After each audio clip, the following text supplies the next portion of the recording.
이제 특수회계 편에 그 외화환산회계를 다루도록 하겠습니다.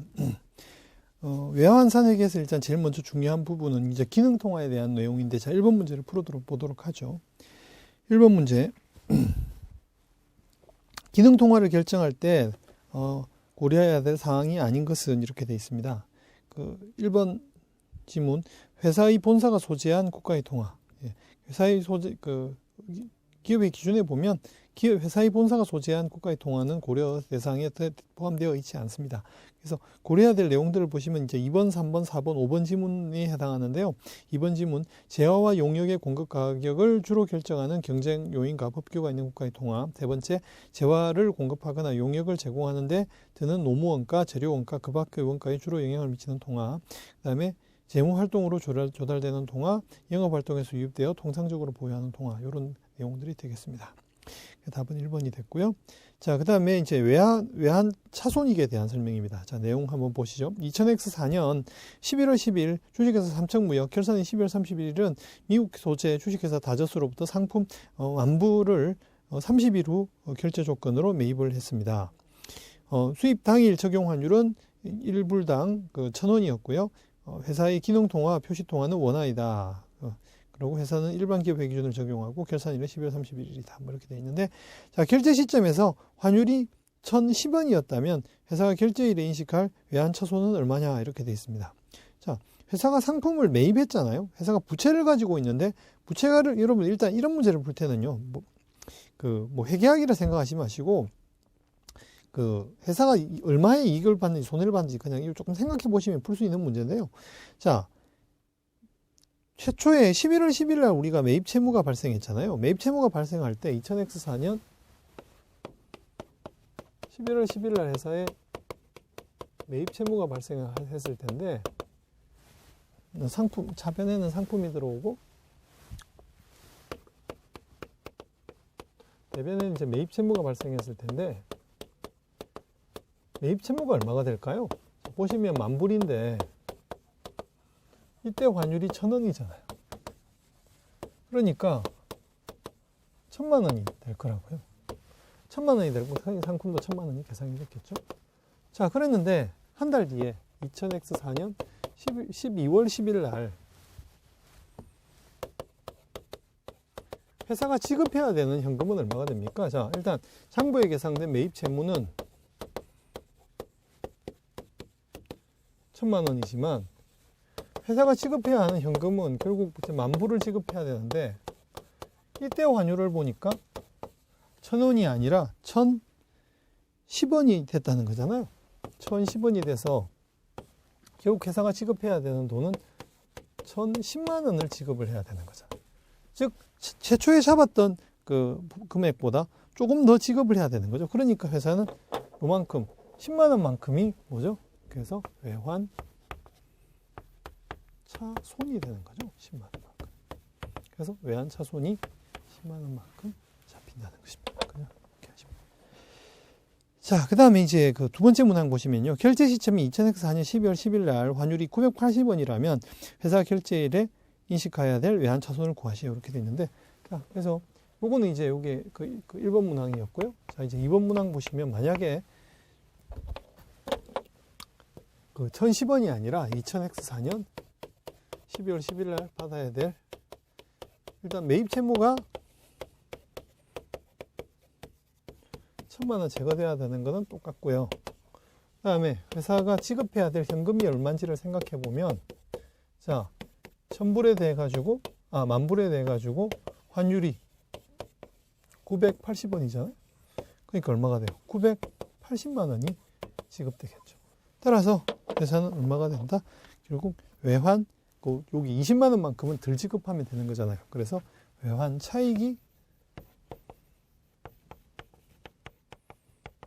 20만 원이 되는 것이죠. 그래서 차익이 잡힙니다. 그래서 이번 문제는 다 풀었고요. 자, 여기까지가 이제 외환 차익과 차손이 되겠습니다. 자, 그 다음에 3번 문제 보시면요. 2000X4년 2월 12일 주식회사 삼척무역은 다저스로부터 상품 만불을 수입했는데, 수입 당시 적용 환율은 만불이 1,000원이고 이렇게 되어 있습니다. 자, 그래서 첫 번째 문제. 지금 보시면 1번하고 지금 2번 문제하고 3번 문제의 가장 큰 차이는 뭡니까? 2번 문제는 결제가 된 거고요. 3번 문제는 결제가 된 게 아니라 결산일이 가운데 끼어 있었잖아요. 결산일이 가운데 끼었기 때문에 결산일에 요거에 대해서 외화 환산 이익이나 외화 환산 손실을 인식하고 그러고 나서 그 다음에 이제 최종적인 결제일이 도래한 거죠. 그러니까 중간에 하루가 더 있는 거죠. 중간에 지금 2번 문제에서는 결산일이 가운데 끼어 있지 않은 케이스였고요. 3번 문제는 결산일이 끼어 있기 때문에 외화 환산 손익이 발생하는 그런 케이스가 되겠습니다. 그래서 문제를 보시면 자, 이쪽에서 할게요. 자, 2000X4년 12월 10일 날 회사가 역시 1,000만 원만큼의 매입 채무가 발생하게 됩니다. 요건 똑같죠. 자변의 상품 1,000만 원 대변의 매입 채무가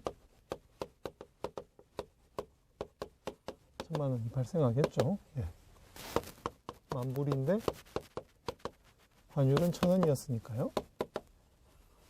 자, 그런데 2000X4년 12월 31일 날 결산일이 됐잖아요. 결산일 현재로 해서 우리가 외화 환산을 해야 되는데 결산일의 환율이 얼마로 되어 있나요? 결산일의 환율이 970원이라고 되어 있습니다. 결산일의 환율이 970원이었기 때문에 어떻게 한다? 자, 그 매입 채무에 대해서 평가를 하는 거죠. 지금 장부에는 만불 곱하기 1,000원이라고 해가지고 1,000만 원을 잡았지만 결산일이라 평가를 해보니 채무의 공정 가치는 970원이 돼서 970만 원밖에 안 되더라는 겁니다. 부채를 회사가 좀 더 잡았잖아요. 얼마만큼? 30만 원만큼 더 잡았기 때문에 이 30만 원만큼은 부채를 줄여야 되는 거죠. 부채를 줄여야 되기 때문에 매입 채무는 차변에 오게 되고 매입 채무 30만 원이 대변에 오게 되고요. 요 차이만큼이 뭐가 된다? 외화 환산 이익이 되는 것입니다.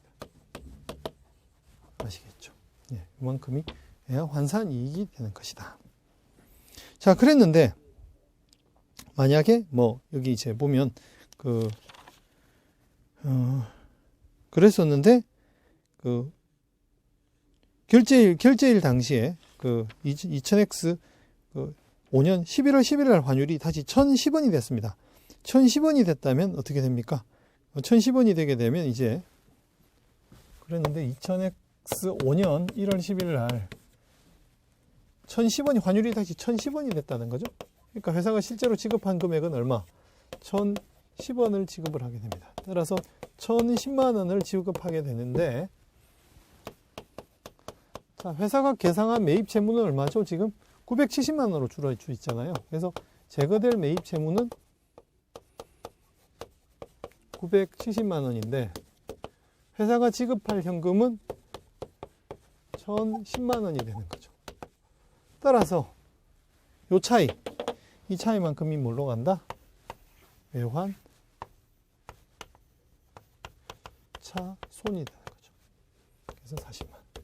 요 40만 원의 외환 차손은 이 970만 원과 1,010만 원의 요 차이만큼이 외환 차손이 되는 것이죠. 자, 됐고요. 그 이번 문제는 똑같은데 1월 10일 날 1월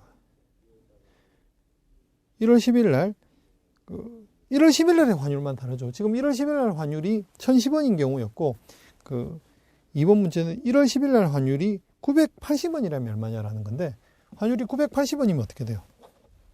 자, 980원이면 6달러 만불 곱하기 980원이니까 980만 원이 되죠. 따라서 지금 장부에 잡혀 있는 거는 얼마? 역시 970만 원으로 잡혀 있는데 이 970만 원하고 980만 원의 차이, 이 차이만큼을 추가로 더 970만 원보다 10만 원 더 갚았으니까 10만 원만큼이 외환 차손이 발생하겠죠. 그래서 답은 외환 차손 10만 원이 되는데 회계 처리를 하면요.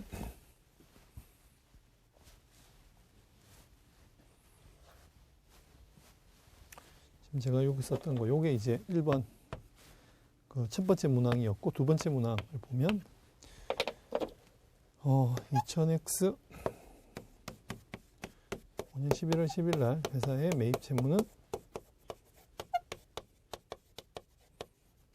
970만 원이 제거되는데 회사가 지급해야 될 현금은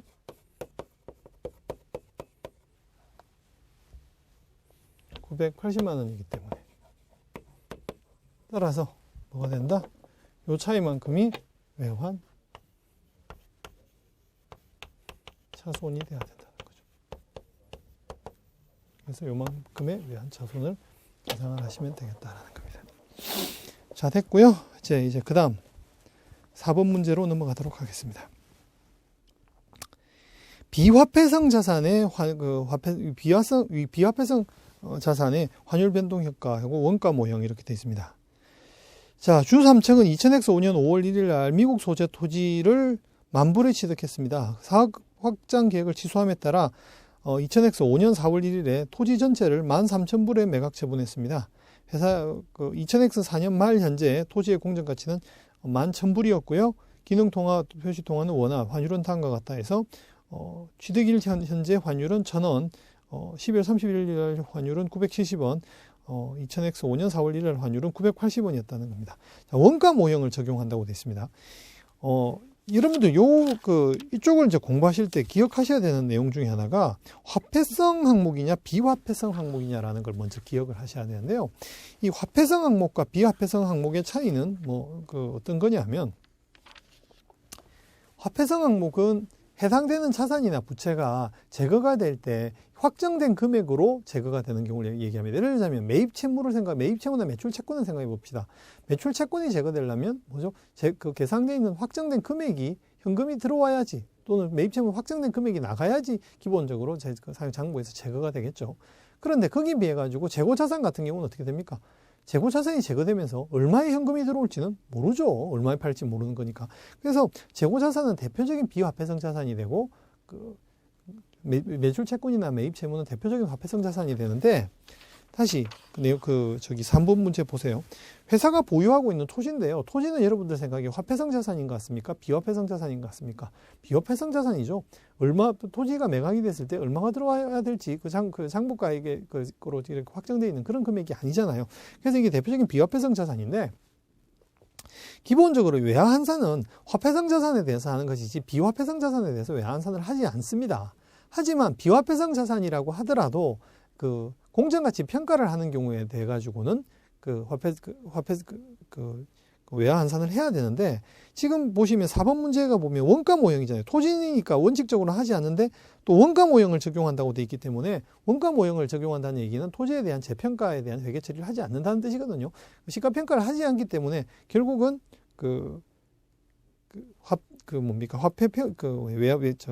평가를 하지 않는, 그런 외화환산을 하지 않는 그러한 결과가 됩니다. 자, 그래서 이 문제를 한번 회계 처리를 한번 해보면요, 이렇게 될 겁니다.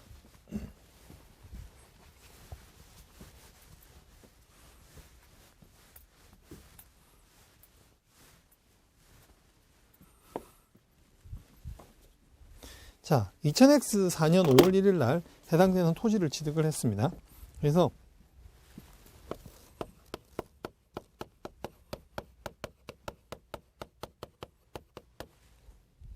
토지 1,000만 원 대변에 현금이 나갔다고 하죠. 역시 만불에다가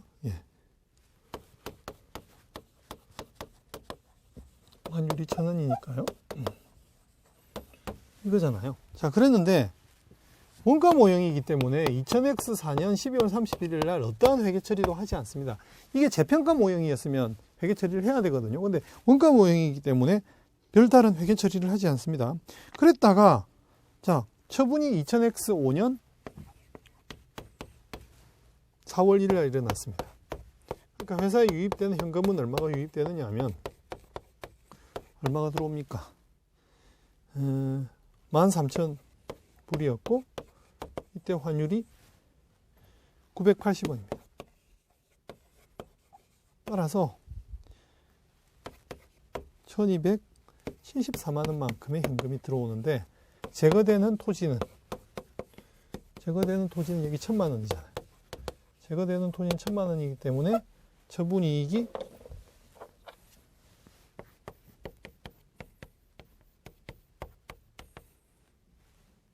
274만 원이 되는 거죠. 그래서 처분이익이 274만 원이 되는 거예요. 그래서 자, 회사 지금 1번 문항 보시면 결산일에 회사가 계상할 기타 포괄손익. 기타 포괄손익이 나오려면 이게 재평가 모형이라 나오는 건데 원가 모형이기 때문에 나오지가 않습니다. 그 다음에 어떻게 한다? 그 유형자산 처분이익은 274만 원이 되는 것입니다.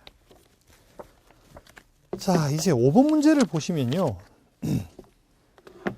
똑같은 문제인데 5번은 똑같은 문제인데 요걸 가지고 어떻게 하고 있느냐 하면 이번에는 재평가 모형을 적용하는 케이스가 되겠습니다. 재평가 모형 적용하는 경우 한번 보시죠.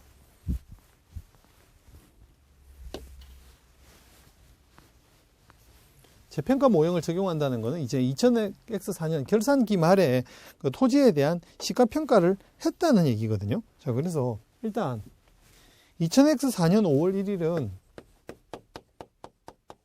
그 옆에 거하고 똑같습니다. 다시 한번 쓰겠습니다. 차변의 토지 1000만 원, 차변의 현금 1000만 원 같고요. 자, 이제 2000X4년 12월 31일 날 때 회계 처리가 바뀌는데요. 자, 지금 장부에는 어떻게 돼 있죠? 장부에는 만불 곱하기 당시 환율 1000원 이렇게 해서 1000만 원으로 잡혀 있지만 시가평가를 해보니 자, 가액이 얼마가 됐다? 11,000불이 됐고요. 기말 환율은 얼마라고 돼 있죠? 기말의 환율은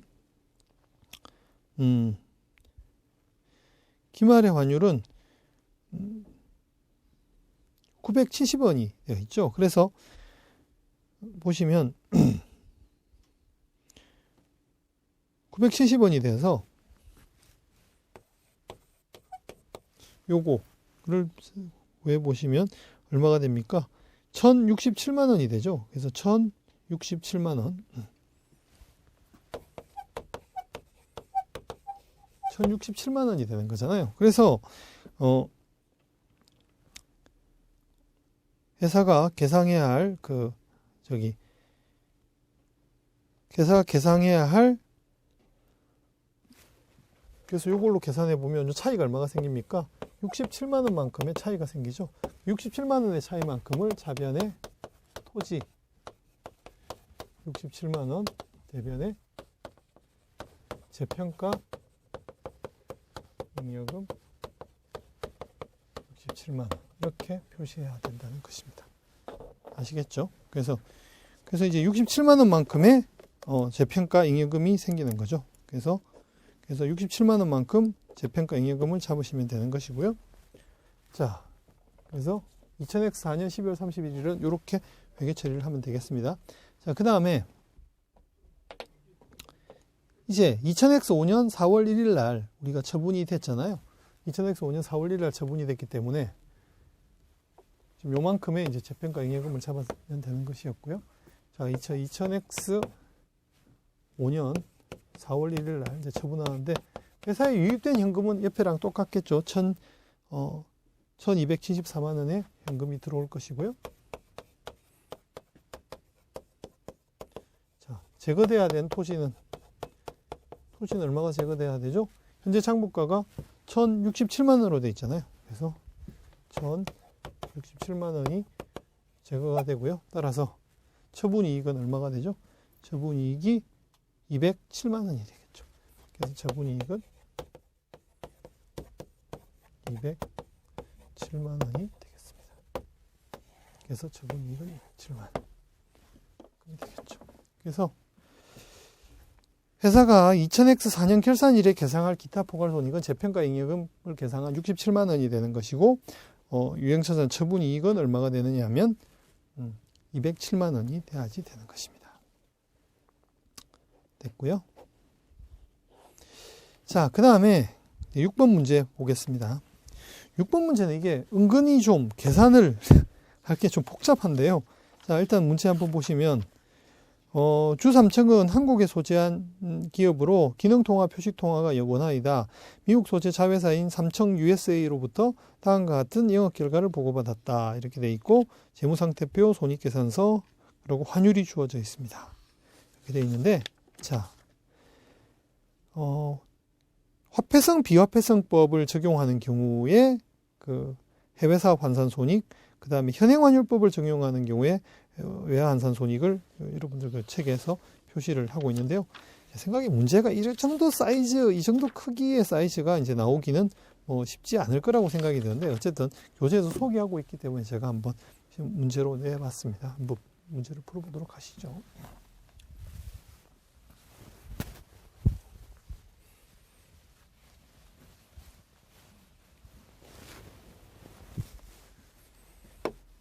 자, 먼저 손익계산서부터 써보도록 하겠습니다. 자,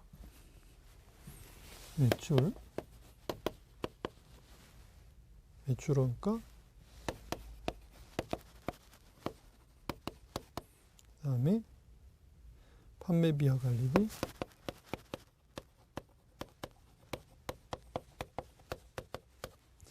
감가상각비, 그 다음에 현금, 매출채권, 재고자산, 기계, 토지, 그 다음에 장기차입금,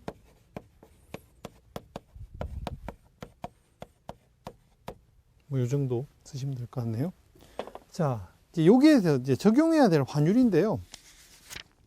화폐성 비화폐성법을 쓸 때는 일단 그 매출 그 수익이나 비용에 대해 가지고는 근본적으로 그 평균환율을 쓰게 되어 있습니다. 그래서 평균환율을 앞에서 찾아보시면 그 연평균은 1040이거든요. 그래서 매출이나 숫자를 안 썼네요.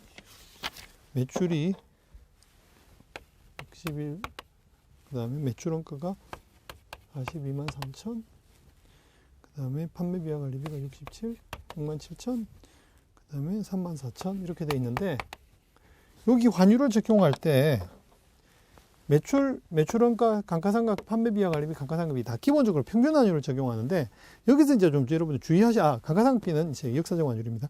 그 평균환율을 적용하는데, 여기서 조금 주의하셔야 될 거는 회사가 선입선출법을 쓰고 있거든요. 그리고 기말재고는 10월에서 12월 중에 샀다고 돼 있어요. 그래서 기말재고 자산에 대해서는 10월에서 12월 평균환율을 적용해야 되고, 매출원가는 그러니까 어떻게 해야 되겠습니까?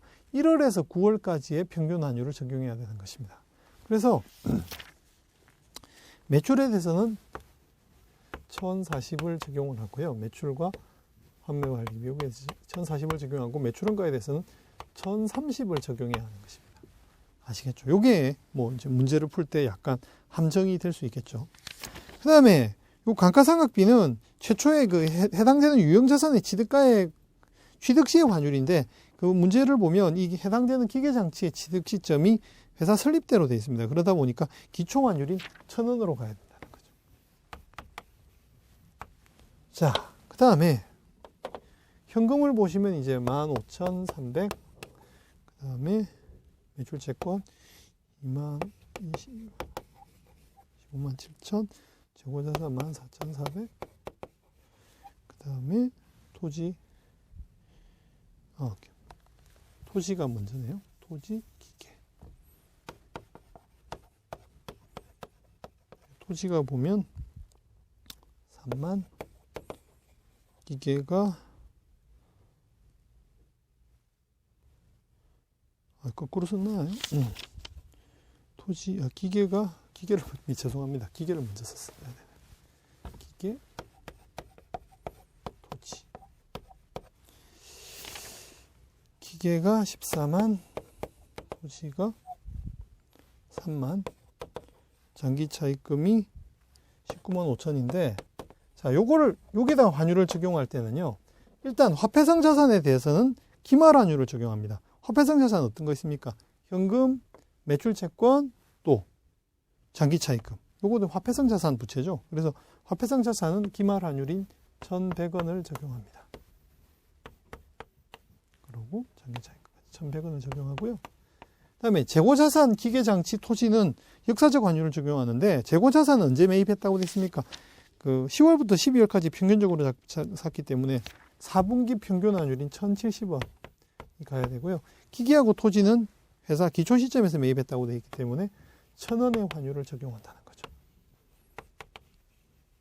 자, 이렇게 이제 환율을 다 적용하고 나면, 그러고 나면 나머지는 이제 계산만 하시면 됩니다. 위에가 손익계산서고 밑에가 재무상태표잖아요.